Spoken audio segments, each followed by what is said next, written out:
Hello, everyone. So good to be with you this evening.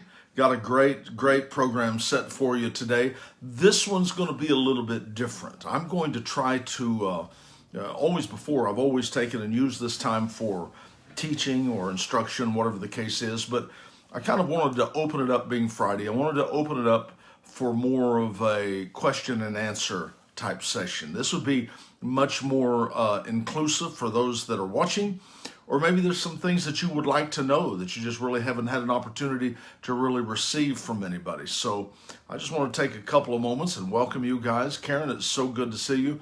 Hey, Wes, how are you? Good to see Oklahoma still standing strong. Glad you guys are with me. Scott, thank you for joining with me. Tonight, I just feel like it's going to be totally different.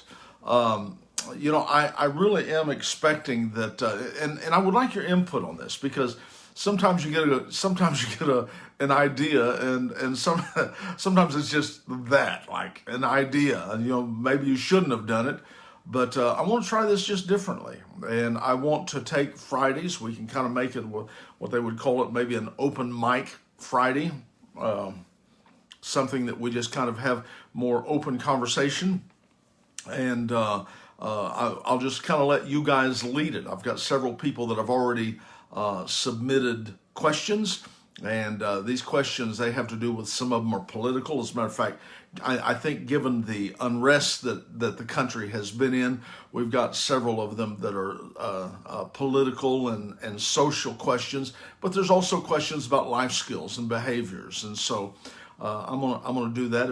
If you guys would like, if you've got something, if you can submit it, I'm going to try my best to see if I can read it here. Beverly, good to see you. Hey, Lance, welcome aboard. I'm glad you're here. If you've got a question, you can submit it. I'll try to, I don't know if I can walk and chew gum at the same time, but we'll give it a shot. But I do have several questions that people have asked. And so that's kind of what this Friday is going to be. It's going to be about answering questions. Maybe you've got some things that you've been troubled about. These are the questions that have come to me so far. You can just really tell that people are troubled. I mean, there's legitimate questions about what's right and about what's wrong. And I think those are things that we need to have a conversation about. Because, the fact is, every generation is different. Everybody in this generation, you cannot put them in the same package 40, 50 years ago. It was a different world, different circumstances. I really feel like I really feel like this will be an opportunity to maybe talk about things that are relevant today. Okay, so let me just start with one of the questions that was given me. If you've got a question about that or a comment about that, I would certainly love to hear it, okay? The first question that came to me was I have a tendency to exaggerate a little bit. What's the big deal? Well, I guess that all depends on who you're exaggerating to, how much you're exaggerating. I want to say this concerning exaggerating in regard to who you are and what you have and things like that. Don't do it. I've heard of several, this last couple of years, there was a couple of journalists and even presidential candidates tried to make themselves look better by exaggerating about being in a war zone and about, the fact is they just simply looked horrible. And it takes discipline and belief in yourself to simply not do that. To exaggerate kind of leaves the impression that with people that you're impulsive and not quite responsible and level-headed enough to make proper judgment concerning whatever you're talking about. So I want to say this in regard to exaggeration. Don't do that. Really, seriously, discipline yourself. And when you talk about something, be sure of the facts before you give them. Otherwise, people will take your words lightly and you're going to look very foolish. If there's anything that I found and believe about life in regard to myself, it takes a whole lifetime to build the house you live in. the reputation, the honor. It takes a lifetime to build it and a foolish moment to lose it. And you have to be diligent, especially when it comes to your character, when it comes to your honor, when it comes to your reputation. So, that being the answer as best I can of the fact of saying, I have a tendency to exaggerate a little bit. What's the big deal? It is a huge deal. And it just shows weakness on your part. So don't exaggerate. Okay. Here's the next question. Next question was, how could our forefathers ever be slave owners? And boy, that's a good question. And the answer is, I do not know. I don't know. That's one of those things. It's interesting to me that the men who founded this nation on the idea of freedom and liberty found it palatable to be slave owners. I don't understand that. And this just shows, what it shows is that each individual is a little more passionate about their own freedom than they are somebody else's. As a matter of fact, I have found that people can become downright hypocritical when it comes to their own comfort. I think that is something that obviously we cannot change. We just have to acknowledge the fact of what took place and learn from it. But I could not answer that. I don't know if it was as a result of that's just the way it was at that time, or I don't know. I don't even know that I can throw an answer on there. I think it's a shame, and I don't think it's a part of our history that anybody can have any pride about. But like I said, people can be downright hypocritical when it comes to their own comfort. And they'll talk about something on one hand, but be something on the other. So I don't know that that really answers your question, but it at least maybe give you kind of a point as to where I feel about it. I think it's a very, very sad and unfortunate fact that goes in the history of America. I mean, it just does. Okay. I feel like, as a matter of fact, on some of these, and it's kind of strange to me as I begin to try to think about these questions that have come in as to what all needs to be said. I know that there's so much needs to be said, and I'm trying not to get on bunny trails and just take off. I want to try to get in as many questions as I can. And before I go on, I just want to say that if you have questions or maybe something that you're troubled about or concerned about that I can answer, all you have to do is you can just message me, and I will get that on. If I don't get it on today, I'll get it on next week. I'm going to try to see if we can do just on Fridays, just to do question and answers, and maybe just dialogue with you about maybe any problems that you might be having. If it doesn't work, let's just expect that it's going to work. All right. Here's one that was kind of an interesting, and I wasn't expecting this. What is your favorite poem? And I guess this is more of a personal side, and that's not that I don't have to even think about that. I've got one that has been very strong in my heart. A fellow by the name of Ramon Donner Tagore. He was a poet in India. As a matter of fact, he won the Nobel Prize for Literature in 1917. But he wrote this, and I think it's something that is so powerful. And here's what it says. And this was kind of a poem that was kind of a prayer, but it really just stuck in my heart. But it says, where the heart is without fear and the head is held high, where knowledge is free, where the world has not been broken up into fragments by narrow domestic walls, where words come out of the depths of truth, where tireless striving stretches its arms to perfection, where the clear stream of reason has not lost its way into the dreary sands of dead habit, where the mind is led forward by thee into ever-widening thought and action. Into that heaven of freedom, my Father, let our country awake. And that has been something that was very powerful to me. I've held that as one of my very favorite things. And I think you need to have a favorite something. I think that there are words that have been spoken by men and women that are very powerful, that I think can be wonderful for you. But that was anyway. This man, this poet in India. It's from 1917. He won the Nobel Prize for Literature, and I just think it's such a powerful thing. So anyway, that's what I have there. I hope that blesses you. I have one here that is it is a bit of a. I try not to get political. I have really tried to watch my P's and Q's when I come to you, because I'm more interested in sharing the gospel with you. But I know that these are all questions that people have, and so I had to be ready to deviate just a little bit from the path, just simply to be able to answer these questions that are political and social and financial and even personal questions concerning relationships between husband and wife. So I got this question said, what would the Trump presidency, why would the Trump presidency be different than the Biden presidency?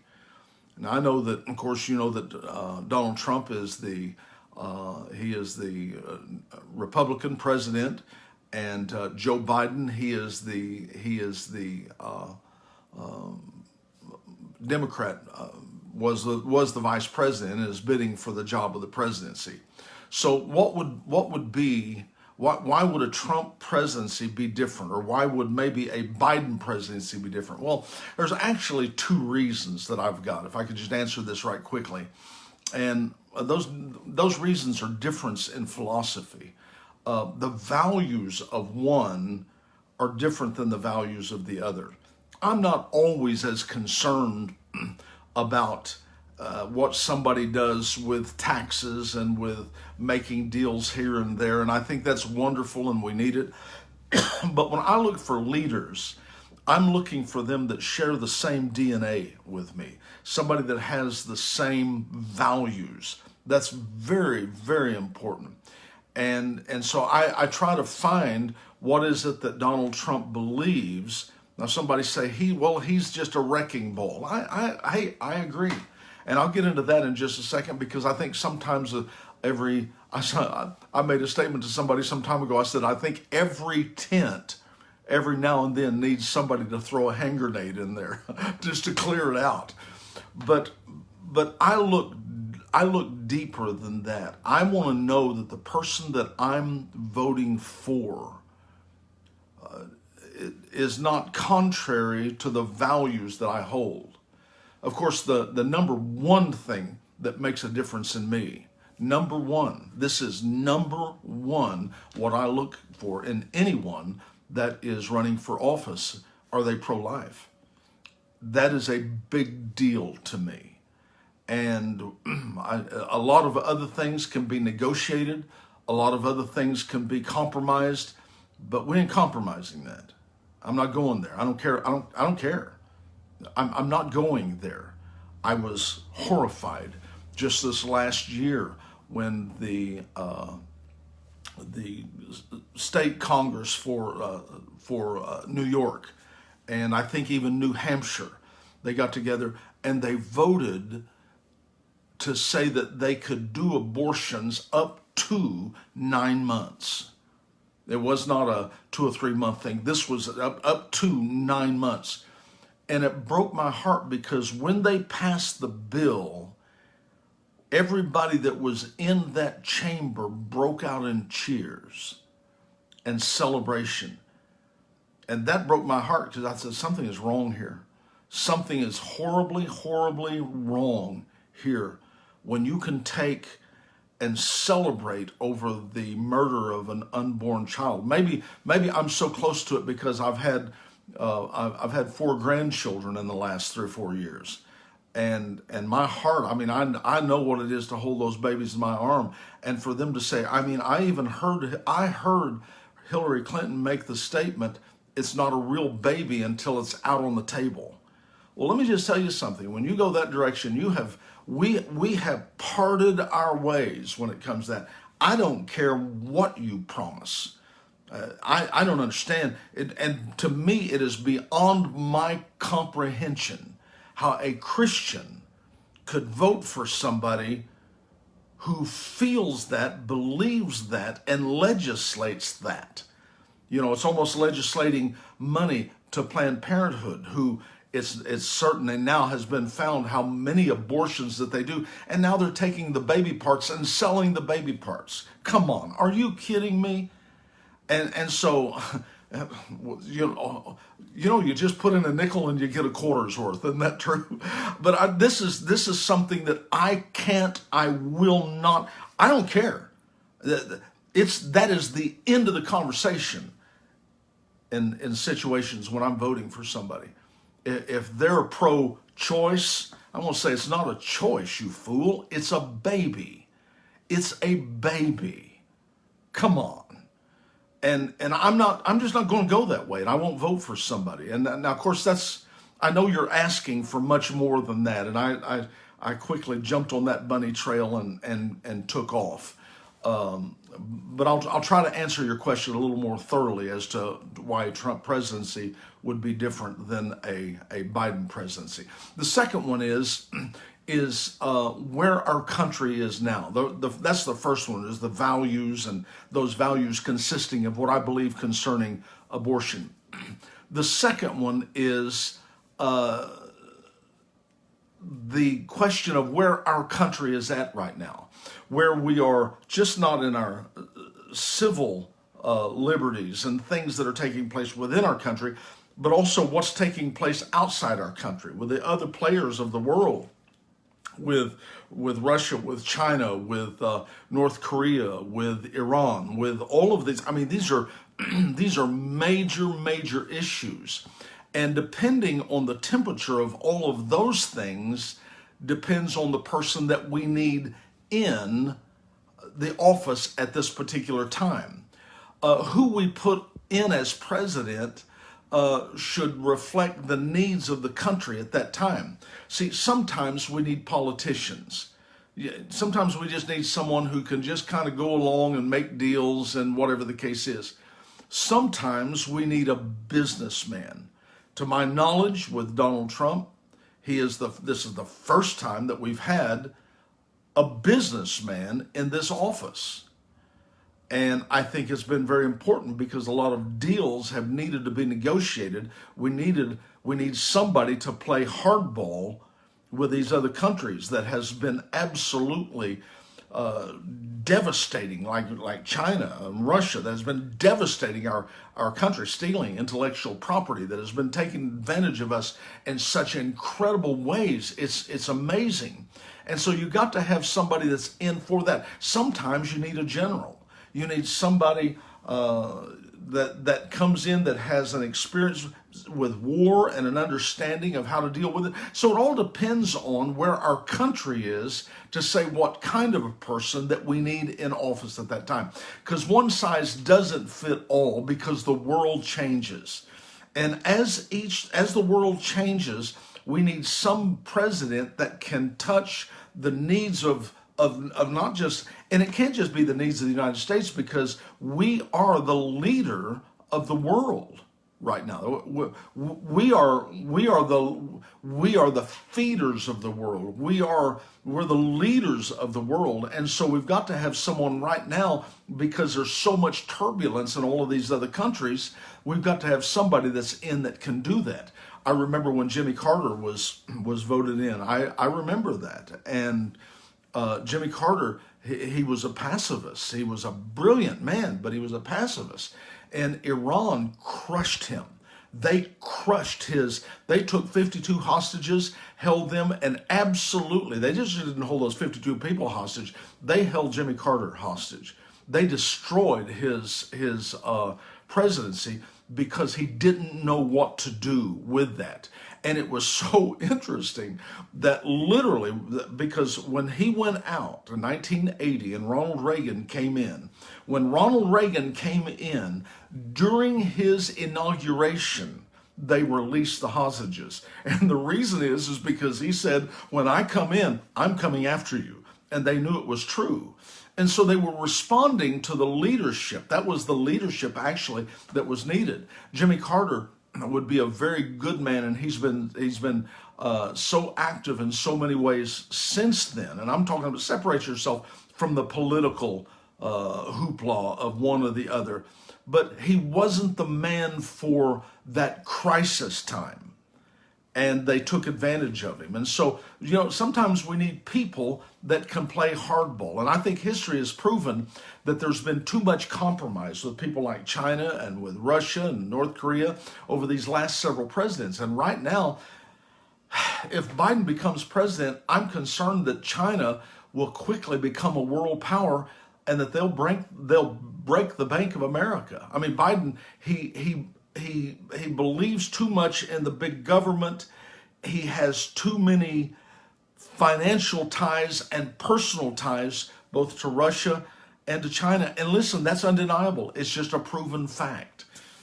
So I think we've got to have someone in office right now who is set for the challenges, not just a good man. And people say this, I don't understand this. People say, well, he's mean. You know something?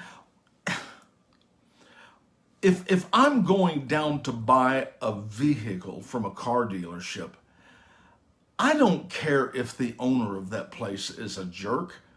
I just want a good deal with the car. I don't know why we feel like we have to have a president who is so sweet and so nice. Sometimes you need someone in that office that is hard-nosed, that can play hardball. When you're dealing with that much pressure and that much contention from everybody in the world, it takes a certain personality type.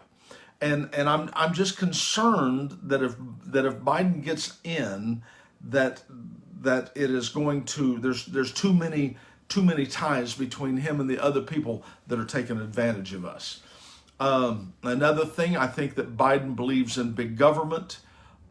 Trump embraces capitalism much more.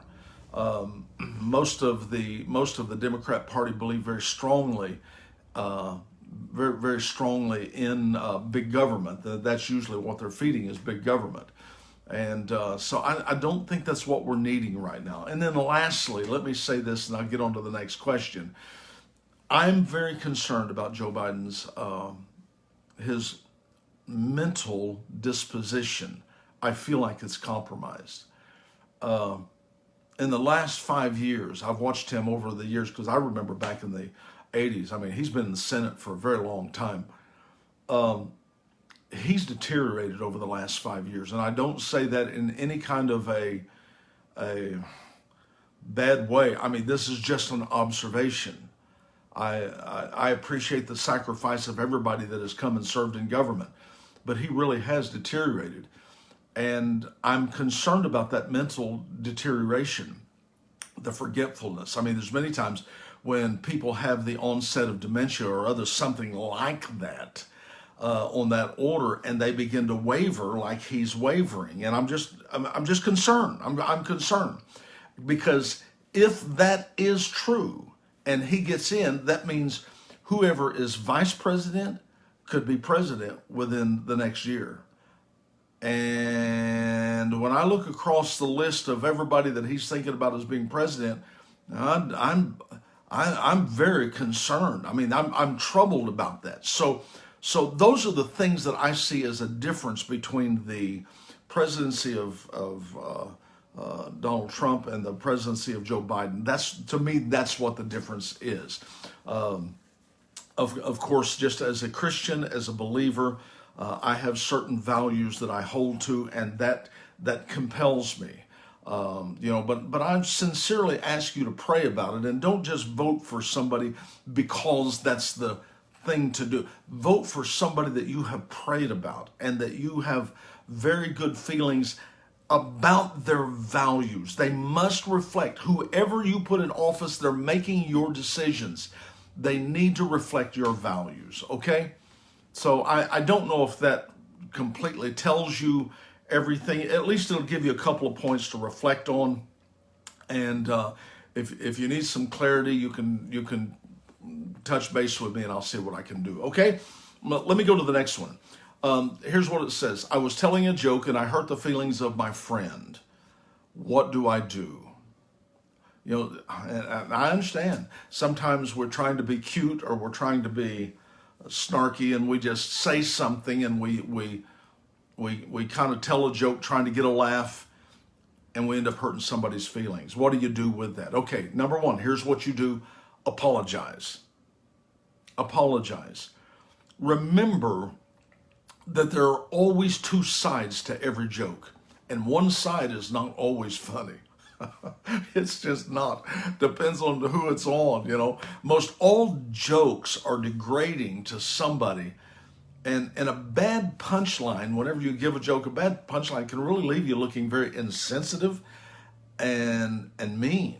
I want to say this: if you must use someone in a punchline, preferably let the joke be on you, and usually that's more funny anyway. Whenever you are telling a joke, and it becomes degrading to someone else, it leaves them in a light that's just not nice. That's just not nice. Okay. I think if you're going to do it, you need to tell the joke on yourself and laugh about it. Okay. But if you've hurt somebody's feelings, apologize. You just need to go apologize. Just tell them, I'm really sorry. I that was stupid. Just say I was trying to be cavalier. I was trying to be cute. I was trying to be smart, and I out talked my brain. Something, and apologize, because your friends are too important. There's very little in life that you will ever have that's more valuable than a friend. You don't have to agree with everything they say. As a matter of fact, I always wonder about people who only have friends that agree with what they say. You get everybody that they say the same thing. You know, it's kind of like our family tree grows straight up. You know, you end up with Larry, Daryl, and Daryl. You all look alike, walk alike, talk alike. Sometimes you need a friend that opens new doors of thought and ideas to you. But how valuable a friend is! Don't ever lose that. Okay, let me give. Sheesh, boy! I tell you what, time is gone. I did not mean to take quite so long with that. Let me see here. I have just let me see here. How about this one? Is it wrong to be extravagant? Is extravagance wrong? Now you understand extravagance from the standpoint of people spending a lot of money on a vehicle or on a watch or on something that is a little above the edge. It's hard to put your finger on extravagance. It really is. To one man it's one thing, to another man it's something entirely different. I believe that the key in life is to live humbly within your means. And if your earnings afford you some of the finer things of life, then so be it. But don't let envy enter your heart. Don't do what you do. If you want extravagance, do it for the right reason. Don't do it because you're envious. You understand what I'm saying? Because I have found that extravagance many times, not always, but many times, it's coupled with compulsion and a need to prove something. Okay? And so if I'm going to be extravagant, I need to find out why. There's nothing wrong with it. And again, to you, extravagance might be one thing. To me, it's something entirely different. But if you are going that direction, you know, make sure that you're not trying to just keep up with the Joneses. Make sure that you're not just doing something because there's a insecurity in your heart and you're trying to prove something. That is not a reason to buy or to purchase anything to make yourself position. You know, number one, if you're not that person in your heart, then all of the things that you get isn't going to make you that person. It's just not. I believe that we should actually show extravagance in two areas. I've talked a lot to our church about that. I believe that your extravagance should be in giving and in hospitality. I think those are the two areas you need to really show extravagance in. And I don't know if that answers your question, but hopefully it is. Now, again, I'm going to take this on Fridays. I'm going to try to just take and answer a few questions. If none comes in, then we'll just talk about something. I don't know. But I would like the opportunity to communicate with you, and let me know, those of you that have questions or maybe something that I can at least, I don't know that I can answer it, but maybe I can address it, because sometimes if we can put things out on the table, it becomes clearer to us. You understand what I'm saying? So if there's something that maybe I could help you with, I'd be more than glad to do it. I'm so glad that you've joined me today. I'm going to ask you to please push like. That would be very nice of you, wouldn't it? And also you can share. Sharon, this will go and maybe it will be a help to some other people elsewhere, okay? And then I would like for you to post. Maybe you can post something, just tell me how you feel about what I'm doing. Because listen, I've been doing this with you now for a long time, but I'm kind of feeling a need that I'm needing to expand a little bit, and I want to make sure that I'm expanding in the right direction.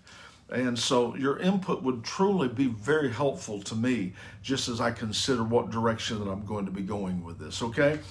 You can go to our website, fwcelgin.com, E-L-G-I-N, fwcelgin.com. And that'll be the church website. And we've got a lot of resources and availability for a lot of things with you.